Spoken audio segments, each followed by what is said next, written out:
Assalamu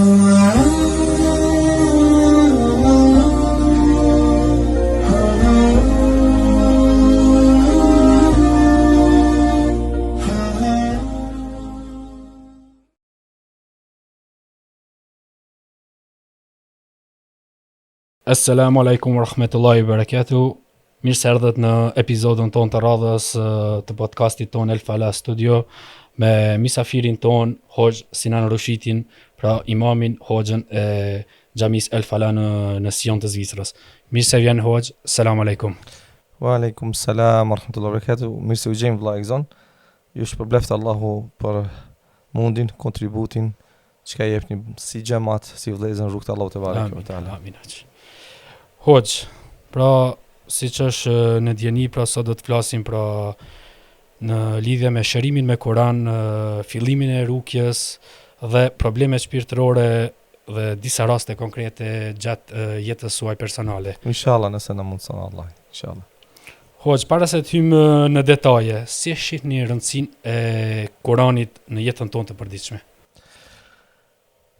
Vëllai jam Egzon, ti dhe të gjithë vëllezërit motra të cilët do ta dëgjojnë këtë emision dhe këto fjalë, pa pikë dyshimi se rëndësia e Kuranit në jetën e përditshme e njerëzit, e veçanërisht mos i që edhe biseda do të jetë rreth problemeve shpirtërore, ngarkesave shpirtërore, shërimin e smundjeve ose shërimin nga smundjet shpirtërore, po edhe ato fizike, duke ditur se Kurani nuk është vetëm shërim për probleme shpirtërore që dikush mund ta kesh kupton, jo.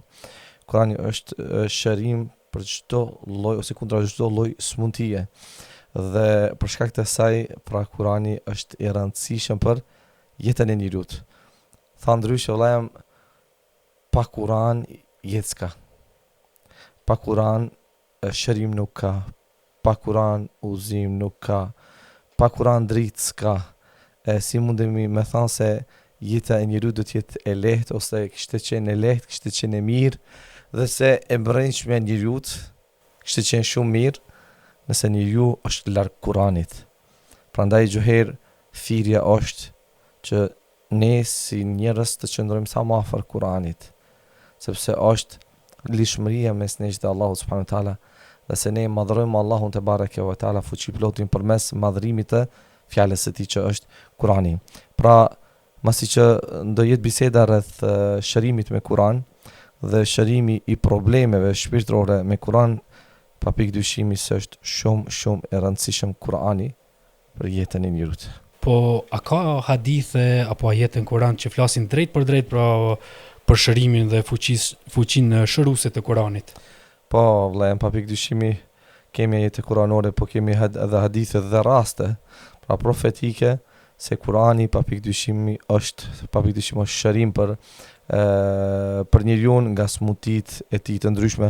Wa nunazzilu minal Qur'ani ma huwa shifa, dhe kemi zbritur nga Kurani ajo që është shërim, shifa, ilaç, për cilët shifa lima fi sudurin nas, për atë që kanë njerëzit në gjokset e tyre, pra këtu flitet për probleme smundit shpirtërore, shifa linas wa huda wa rahmatul lil mu'minin, dhe ky Kur'an është udhëzim dhe mëshirë për besimtarët.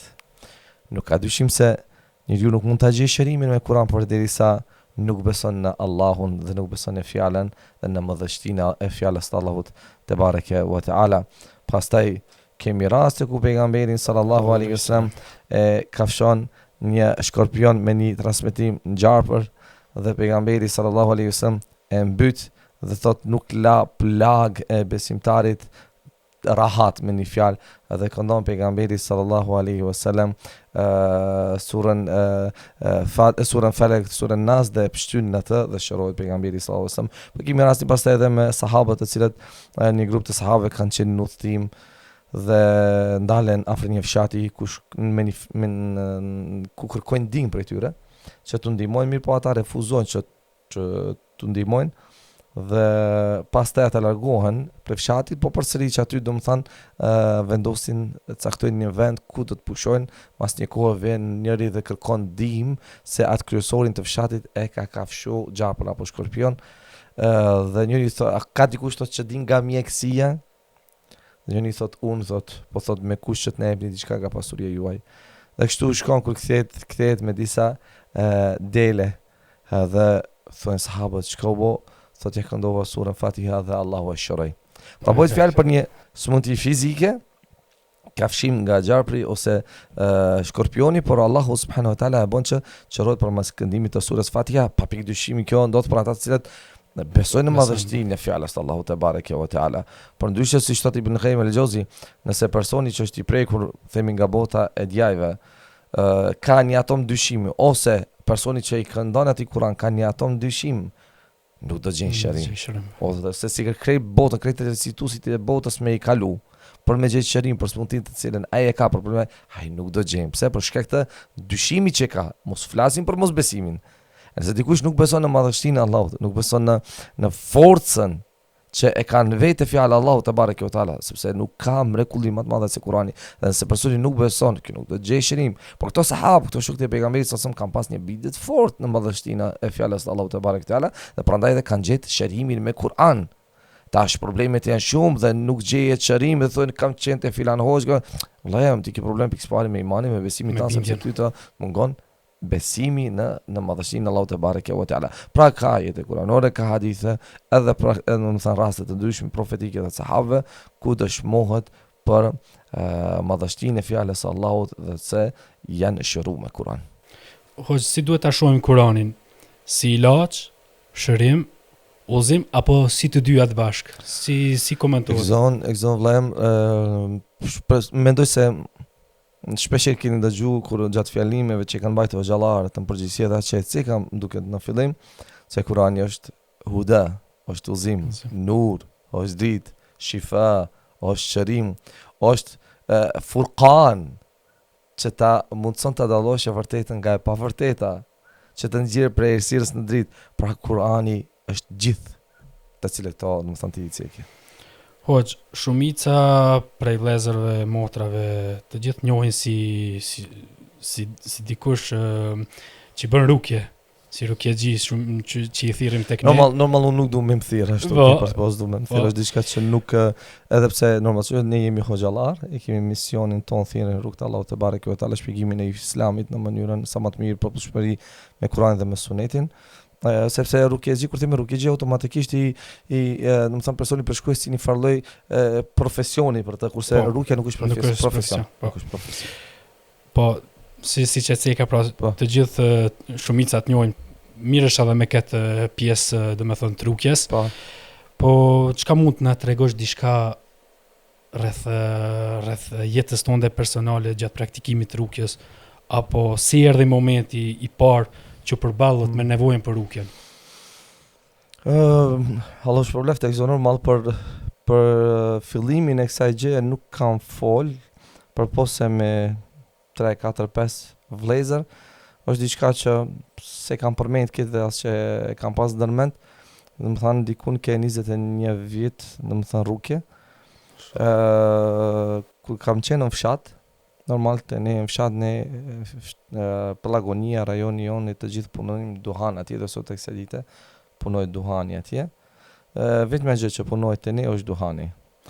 Dhe unë nuk kisha lidhje me rukjen, nuk bënja rukje, dhe edhe pse ekzistonte një farlloj qefi, si shkak sebeb takimi i parë me Sheikh Khalidin, ishte hoxha Ismaili dhe hoxha Enalli në Medinë atëherë, dhe ai lindi ajo dëshira për rukje, por jo se mendojsha që të filloj me këtë gjë, për shkak se e di atëherës kur ja ceka hoxhës Enalli Jakupit se do të bëj rukje, më tha një fjalë, tha do bësh rukje, tha po do fleshën kasoll. Dhe me të vërtetë që ashtu kishte qenë, se do të fleshën kasoll. Për shkak se njerëzit nuk e shohin kohën, nuk e shohin orën, nuk e shohin hallin tënd, gjendjen tënde. Ato shohin hallet e tyre. E ata kur i shohin hallet e tyre, ata nuk i intereson sa ora ai vjen te shtëpia ose të cingron telefon. Sot e kësaj dite, do ta lëshon mesazh 12 orë, 1 orë, më fal hoç se vonë, e din se është vonë, ama rasti i halli e çon atë që të çnon të kontakton në kohë jo të mirë, po e papërshtatshme se kemi nevojë të pushojmë, po ja, kjo është normal. Edhe atëherës në atë kohë, unë duke qenë në fshat, duke u bogati me familje, shkojmë ta mbjellim duhanin, Më lajmërohet një fshatar i cili punon në administrat në Prilep, edhe më thot se hoxha je në fshat, thash po, tha janë 2 persona nga Tetova dojnë që të takojnë. As kush më kishte kërku, bile nuk isha si imam atëherë në fshat. Thjesht që kështu merresha me punë të shtëpisë, me nevojat e mia. Dhe pa ku merth çudi se më ardhi dikush me kërku dikush me pa mua që as më njohin as i njohin, domethënë as nuk njoh. Edhe po thash, po në fshat jam. Tamam, ne bëhemi gati, u bëm gati shkojm ta mbjellim duhanin.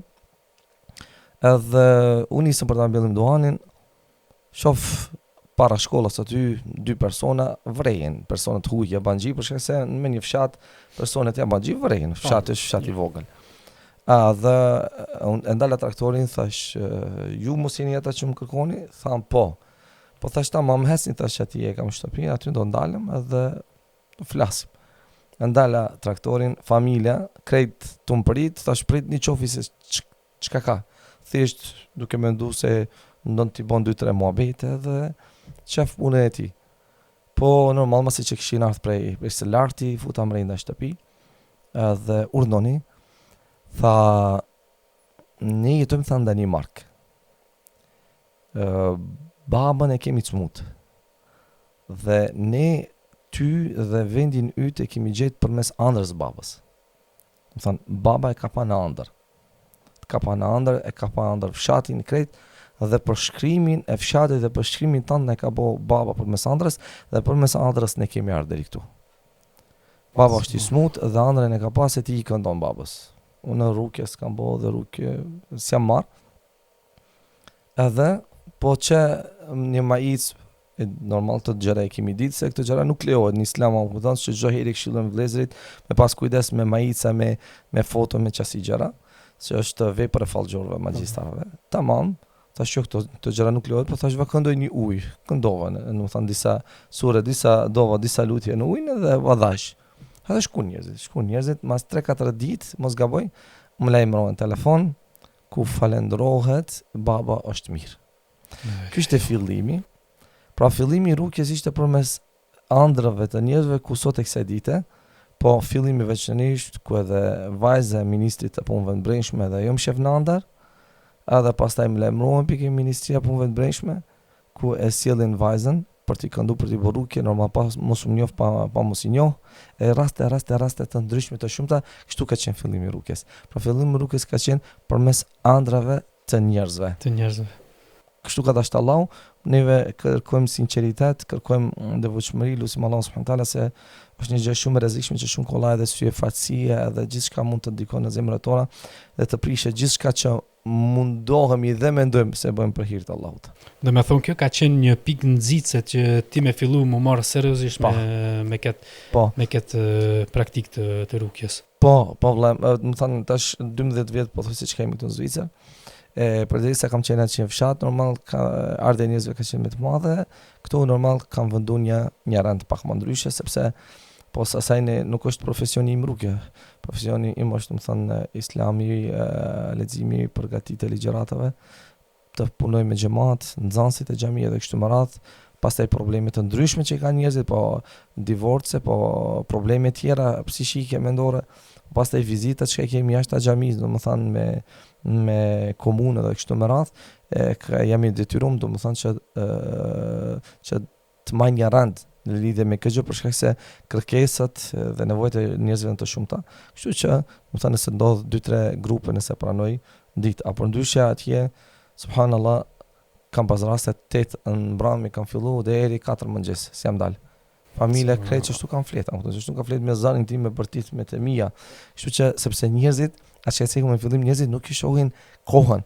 Ishte ora 2 mëngjes mbrëmje. Dhe të shflem këtë familja. Edhe dikush futet me veturën futet mes oborit. Edhe tu sfirat tu fishlu. Subhanallah, çka ndodh? Dole jashtë. Hoxh, kemi nevojë, thash unë, tash vini se sa është ora. Edhe më njëherë më ka bërti çfarë hoxhë je ti? Domethënë, akuzëm çfarë hoxhë je ti?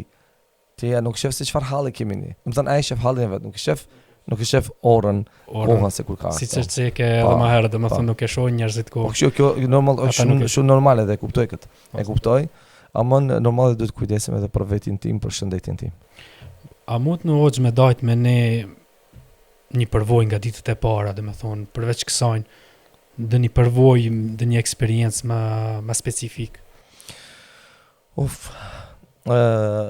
Se keni pas shumë, besoj që keni pas shumë raste, po diçka që bomba kit ka prek më shumë ti. Ajo që më ka prek më shumë ti, më duket e kemi tregu këtë me një video, me një ligjërat. Normal raste ka shumë për me tregu, ke parasysh që ke 21 vjet. Sa raste mund të tregohen, por kum pas rast 1 vjet rrugë. 1 vjet rrugë ku në antarët e familjes janë grumbullir të gjithë me mi kry punët mu.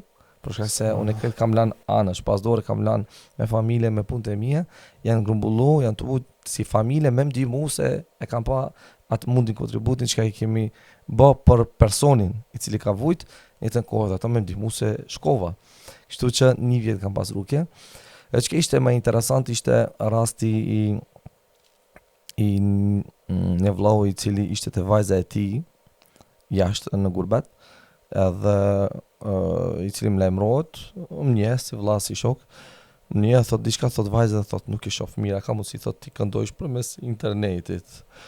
Tama me kamerë, nisa ti këndoj, subhanallahu, hupi kontrollin, nisi të bërtise, si na të njohë, bërtit e madhe, hupi kontrollin. Bon gjithë të veprime, domethënë, jo normale. Ai tha çka të bëj, thash vallahi, po që kjo nuk është, prandaj nuk është mirë përmes rrjeteve sociale apo përmes telefonit të bëhet rrugë. Nuk është mirë për shkak se familja mund vinë në atë gjendje shumë transe, s'din çka të bëjmë pastaj. Domethënë rrugja duhet të jetë drejt për së drejti direkt. Personi që ka problem duhet të jetë direkt aty, duhet të jetë prezant.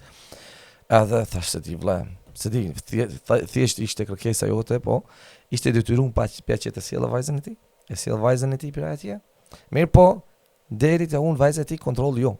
Ai fol me personalitete tjera, fol me zëra tjerë, fol me dikë tjetër që ke parasysh diçka e papërballueshme, diçka jo e lehtë. Sidoqoftë, vjen koha, e sjell te unë, e bie te unë, kur mbrinte te shtëpia ime, poshtë baba e Allah rahmet e bafte kishte një qen. Edhe mante qenin me shtëpisë vllajt, shtëpisë teme. E kur vjen kjo vajza, e martuar ishte, shkon direkt drejt të qeni. Edhe afron fytyrën qenit. A qeni, babas ishte një qen i keq, i frikshëm. Agresiv. Ja afron fytyrën qenit, qeni nuk lëviz. Pastaj për aty vjen për ka unë drejt. Unë e prej si të dera aty, a vetëm afrohet mu. E ki prasysh tash, njëzin a gjendje t'i afrojnë syt, të drejtojt direkt, më afrohet, thot ja erdha, thëmë hymë renda. Nuk tash normal su mbërtisim këtu në podcast jemi, po normal pak su mbërtisi mrenda, deri sa detyro që të hyje mrenda, ullet, disa herë pa tjetër në këtë mënyrë të folit, për shkak se nëse vërejt ajo dobësia jote dhe friga jote që ti e ke, që treguhet përmes zërit tënd, ose muhabetit që ti e bën me ata, atëherës nuk do të korish shumë kollaj sukses. Edhe kështu që, sidoqoftë, i bëj rrugë, reagime të mëdha, ditën e dytë, ditën e tretë, tha e di tha ku është motra, se motrën kjo e kishte të humbur 7 vjet, nuk e dini ku është. 7 vjet. Tha e di tha ku është, bëhet fjalë për në Australi. E di tha ku është. Thash normal, thash s'din kur gjë. Unë vazhdoj. E di tha ku është. Ajo është tha Monika. Gjini që ka ishte të kjo ishte Silvia të jo Monika. Do më tha, vetë këto gjinet edhe motra me zvete. Pra, motra si motrat njerës, por edhe vetë gjint, thot e di ku është. E numrin e telefonit, numrin e fundit lun, përsëri edhe numrin, në moment kër edhe numrin telefonon baba, e kap telefonin ajo. Dhe i thot, ja cek emnin, normal se s'kam të drejt cek emnin, ja cek emnin, thot, a jeti? Ajo i që hesht. Thot, a jeti? Hesht dhe mbyll telefonin. Kër mbyll telefonin, dhe kjo atërës një bërtise me të madhe. Monika thot, pse e mbyllë telefonin në vëzot të voltohet? Si do qoftë janë të gjërat të cilët ne tash kur t'i tregojmë këto edhe kur t'i dëgjojnë njerëzit, normalisht janë të gjërat të cilët për njerëzit të cilët s'kan besim ose kanë dyshime ose janë gjëra pakës të pakapshme për trurin e njerëzit. Normalisht të pakapshme, prezenca e njeriu të e bën që qohë, domethënë realitetin e këtyre gjërave. Edhe çka ndodh ditën e tretë apo e katërt u bë kim se u shëru mirë jam sen, po krejt një farlloj aktrimi çka hiku prej Maqedonie dhe shkoj deri në Australi. E gjet ku ishte edhe e pru. Çka ishte puna? Se është një rast shumë i gjatë. Puna ishte se kur ja afru qenit, kur erdhë te ne, ajo të 2 mutër e kështu pas sihrin prej kimeve të qenit. Subhanallah.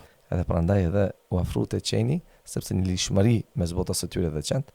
E kështu që pastaj deshte Allah subhanahu taala ishte një procedurë pak e gatë.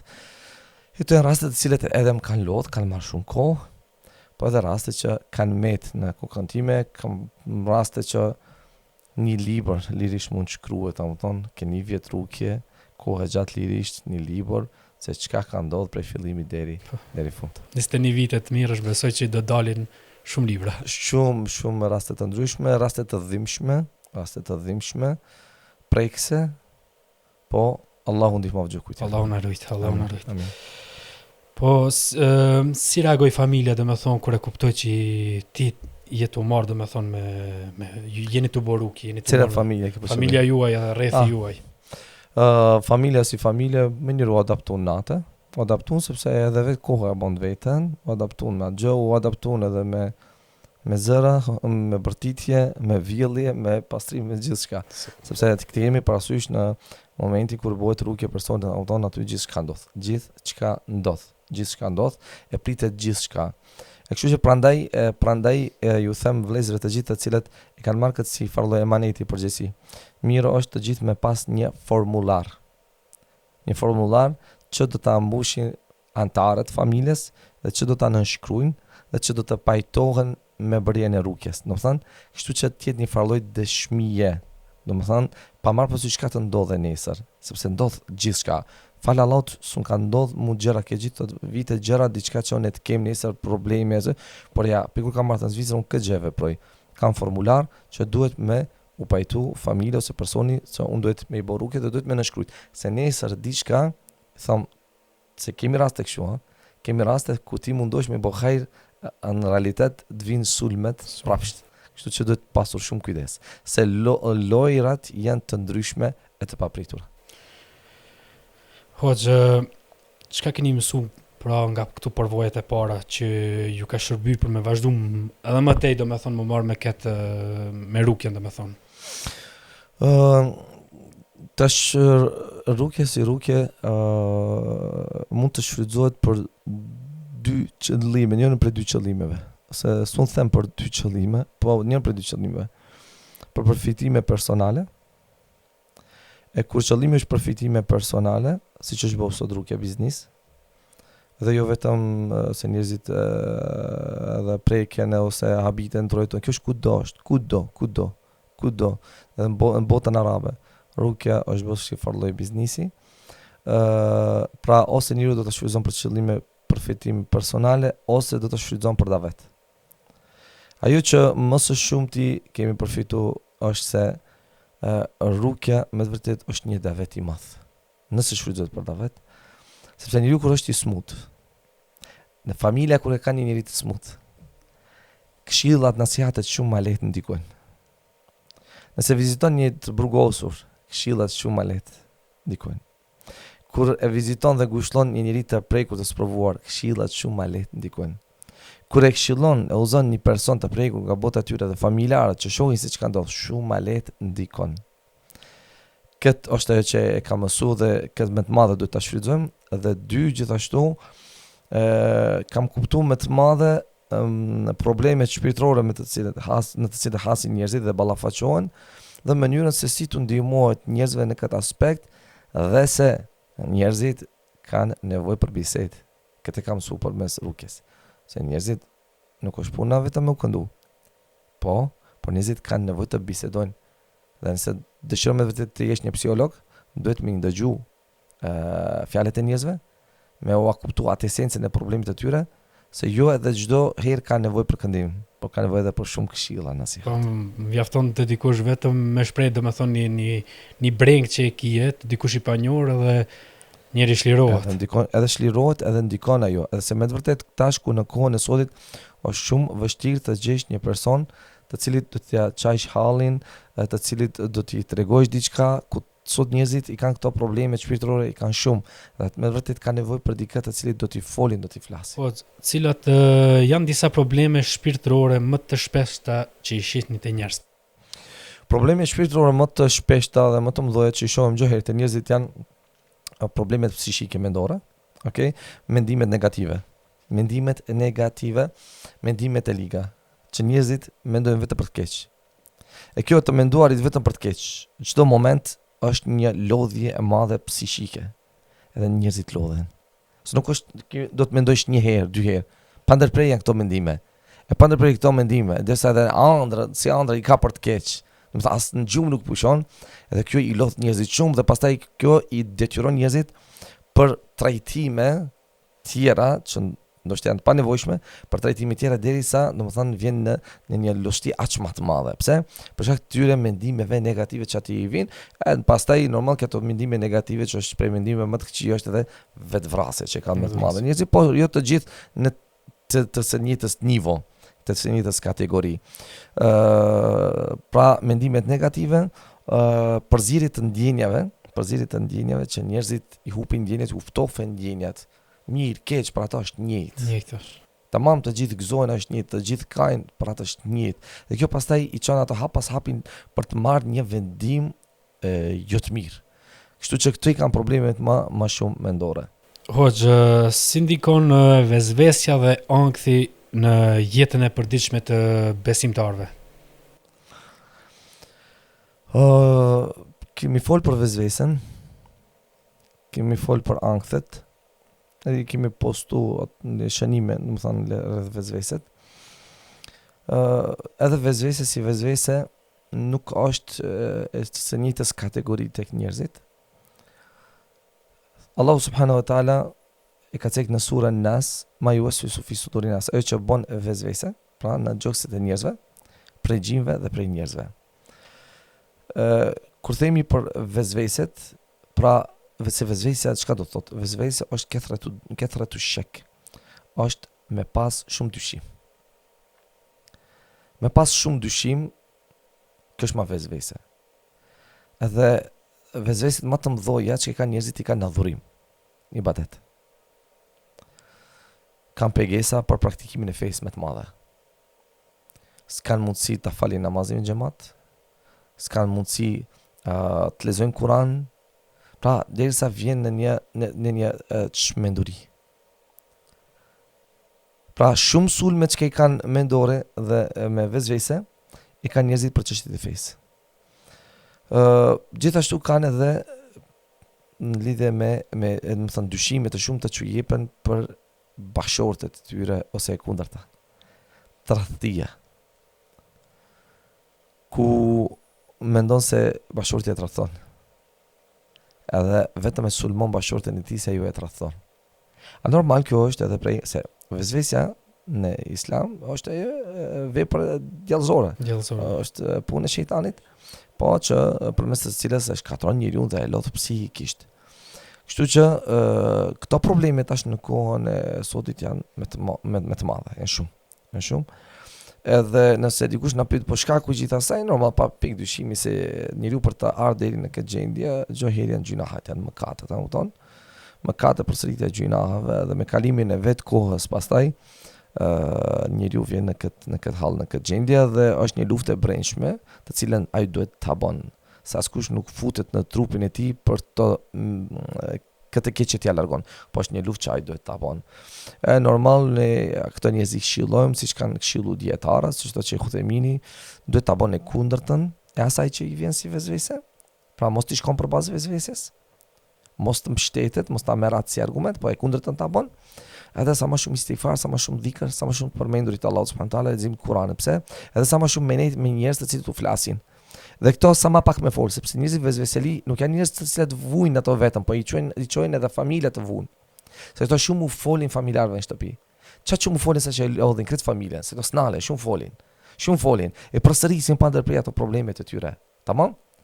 Se unë me të fol për një gjë, një herë, dy herë, e pas unë të tamam, unë më tregove ma. Po me të fol njeriu 10 vjet, 20 vjet, për do të thënë me ti përsërit gjërat. Ti lodhesh psikisht. Edhe kjo pastaj sjell divorcin. Kjo sjell shkatrimin e familjes, sjell largimin antarëve të familjes. Kemi raste ku për shkak se kanë çuar në klinikë të psikiatrisë personi, familjarët e kanë lënë atje dhe askush nuk ja kthen më fytyrën. Thanë, do të thonë kanë lënë atje se janë lodh. Edhe nuk kanë marrë familja, pastaj na telefonon te neve. Familja nuk merreshin me atë. Do të thonë kur familja lodhen prej ti, se është me vërtet është e lodhshme dhe janë njerëz që i lodhin. Edhe ne u themi muhabete, jo ma pak muhabete, mos përsërit fjalët, është një luftë e brendshme që duhet të bëhet me dhikër, sepse sa më shumë, do të thënë që unë të foli tash për moment, tururi yt është i koncentruar, është ti ndëgjon fjalët e mia dhe i koncentruar në fjalët e mia. Dhe për moment ti nuk mundesh të kesh sulme psiqike, sulme mendore. Po ti kur je vetëm, të vinë çfarëdo mendime, pa ndërprej përsëriten. Pra duhet me xhamat me njerëz të shëndosh, me njerëz pozitiv, me njerëz optimist.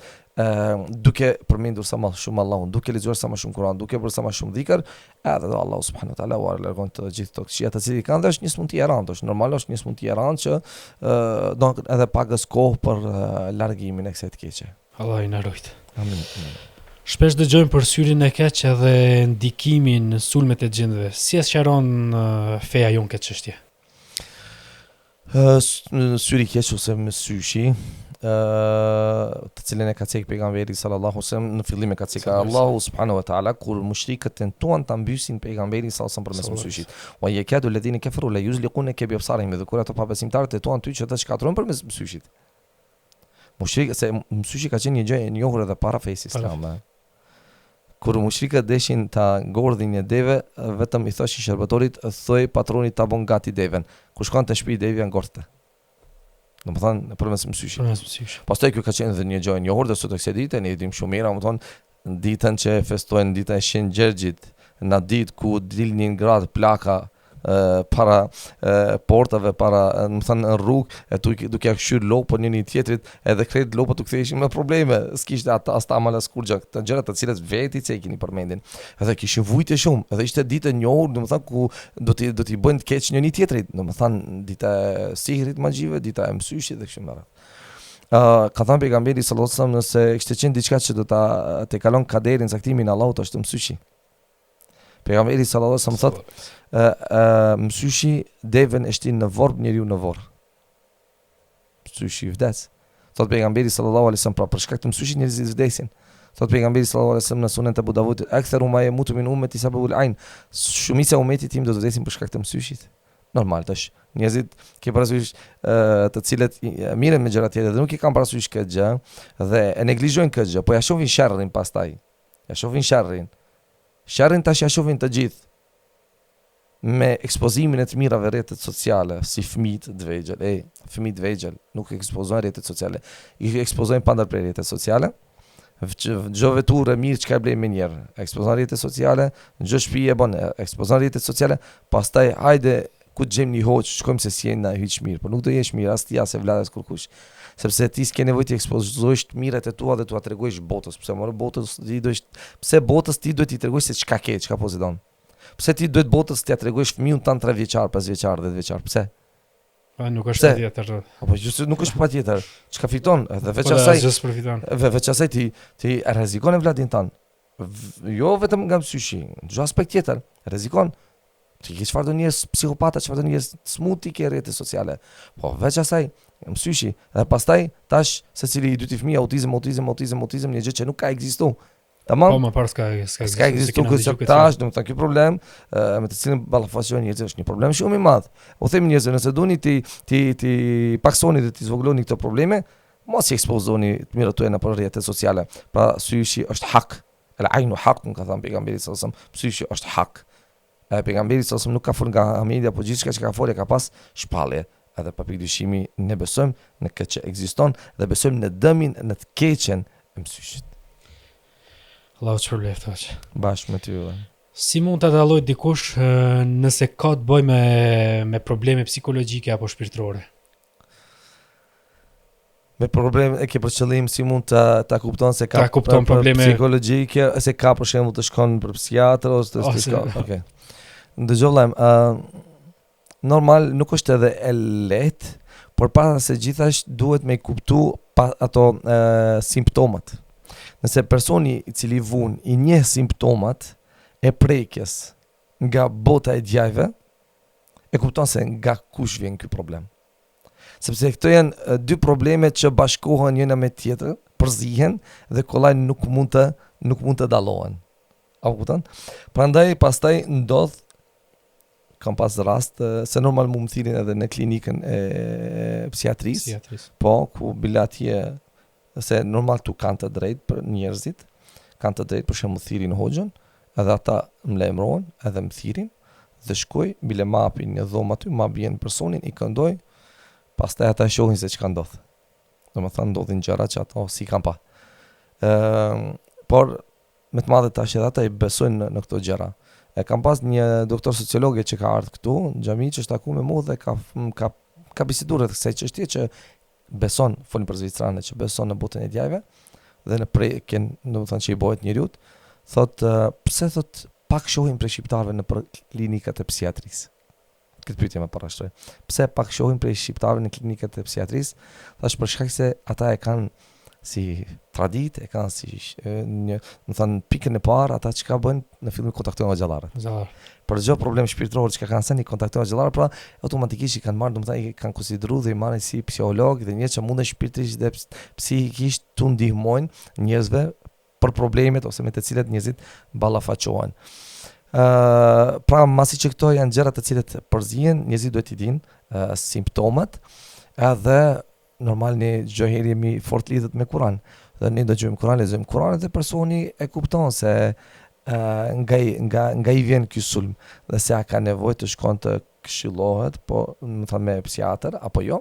Normal nëse shkon të këshillohet me psikiatër, nuk ka të keqen ato, mund të këshillohet, mund të shkon të këshillohet, mund të ndihmohet, më thënë me profesion të cilën ka psikiatri, po në anën tjetër të mos neglizhon Kur'anin, fjalën e Allahut subhanahu wa taala, për shkak se përmes Kur'anit zbulon plotësisht problemin e tij. Problemin kryesor, përmes Kur'anit. Nëse i bën rukje vetit, se rukje normal më mirë, shërimi me Kur'an është që personi e bën vetit. Jo më shku në për vende me shëtit, me bë me 1000 kilometra. Personi me bë rukje vetit të tij. Kështu që kur ti bën rukje vetit të tij me plot iman, besim, po se dikush i afërt, po se ose dikush tjetër, kështu që mund ta zbulon esencën e problemit të tij. Pa mundet më ndodh për shembull hoxh, nëse i bën rukje vetes me pas reagime. Po, kjo është pa pikë dyshimi me të madhe ku njerëzit kanë bërë rukje vetes dhe ka patë vetit i reagime pa kontrolluar. Pa kontrolluar se diçka e çuditshme, vindo reagime të mbrëmshme, pastaj i kap normal frika se çka ndodh, edhe normal nuk mund të vazhdojmë pastaj, edhe nëse është nevojë pastaj për intervenim, intervenohet. A mund të na doni disa raste më interesante që keni përjetuar gjatë rukjes? Rastet janë shumë, mu vëse ceka disa, po disa raste tjera, por ndoshta. Rastet janë shumë, vlla jam i dashur, janë rastet shumë, për shembull, tek një rast, një vlla që fëmia i tij 15 vjet nuk ka fol, pra ka pas pengesa në të folurit. Pengesa në të folurit gjohërin u shpjegojmë njerëzve janë, domethënë bllokazha bëhet të fyti. Pra fjalët ekzistojnë, ai ka në kokën e tij, don t'i shprehje, por ka një blokazh, një shtrëngim në fyt që nuk i mundsohet atij t'i shprehje dhe kjo pastaj i çon në nervozitet. Bën nervoz, agresiv, edhe pastaj derisa u liadhu bilallahu na ruajt vjen deri në deformim të trupit për shkak të nervozës së madhe, lëvizjeve të pakontrollueshme. 15 vjet, djalë që si ka fol, deshti Allah subhanahu wa taala përmes rukjes, djali me fol. Nuk ta më dëgju fjalët e tij të para. Raste këtu normal, këto raste se dëgjoj tash unë se rrugë është bë biznes edhe vetëm bëjnë reklama të ndryshme në rrjetet sociale dhe jam kujdes nga kjo pagës. Për shkak se normal tash edhe është vështirë. Për shembull raste të ndryshme që kanë ardhur me kolic, nuk është handicap, s'është handicap. S'ka problem. Po vetëm tuta e pengon.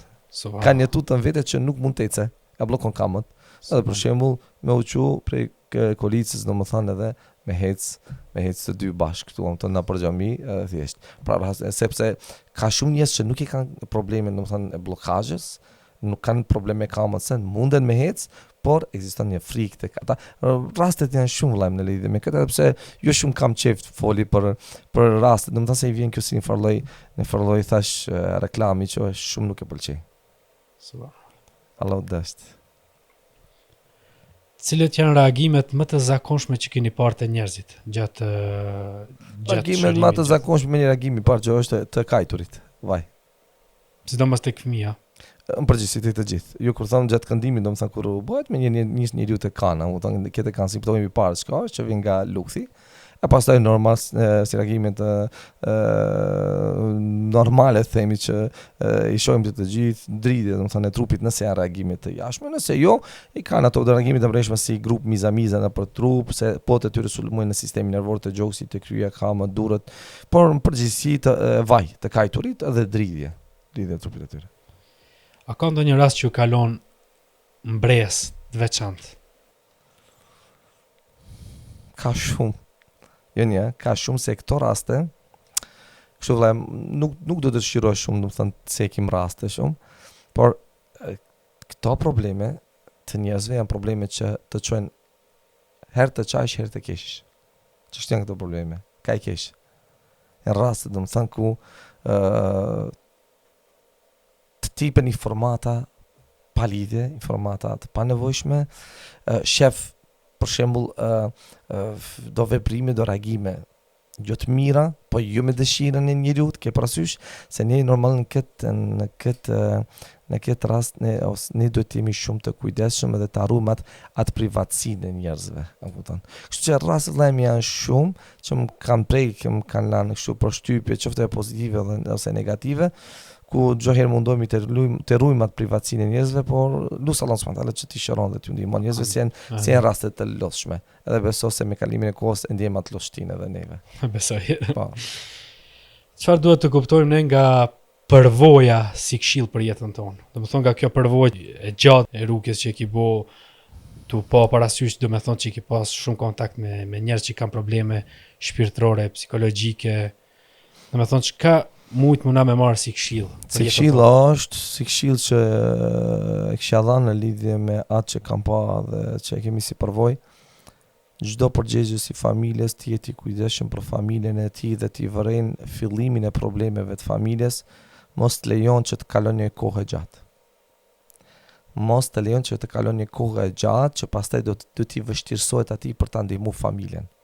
Pra, kujdestari ose baba, pra mos prej se vetëm gruaja e tij t'ia tregon problemet e fëmijëve se është bab. Se 99% telefonën ngrania që telefonojnë dhe shkruajnë. Edhe çka janë ankesat e tyre? Po burri nuk beson, burri nuk don, burri nuk pranon dhe kështu me radhë.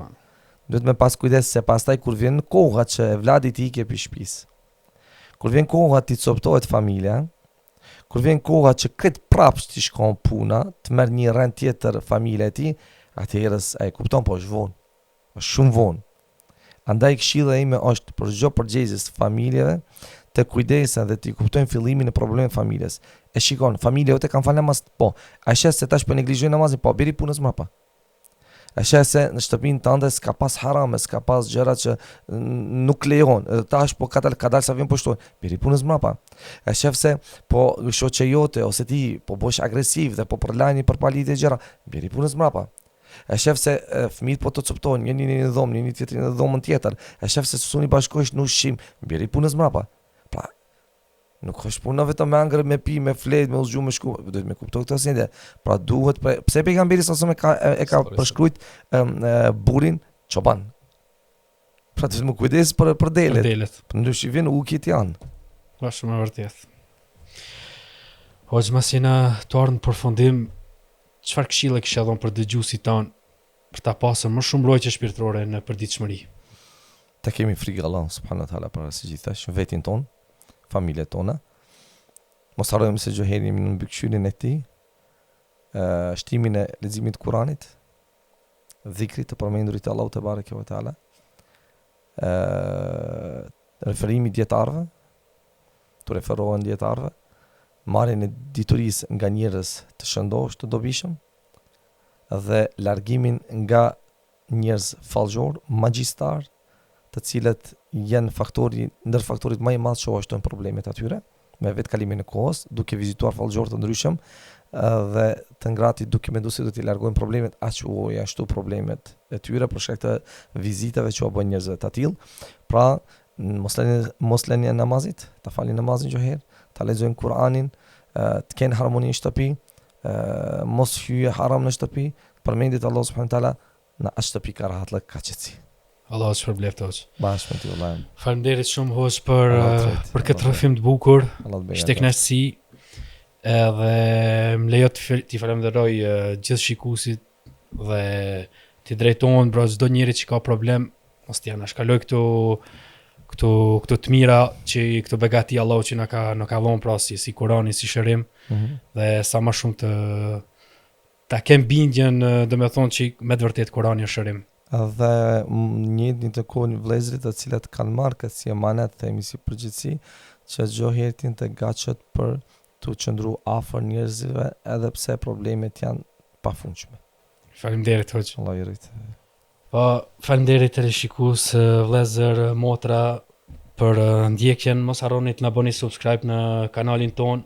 I falenderojmë gjithashtu sponsorët tanë pra që kanë kontribuar vëllezërit motra për këtë projekt të bukur dhe selam aleikum dhe shihemi në episode të tjera të radhës. Aleikum.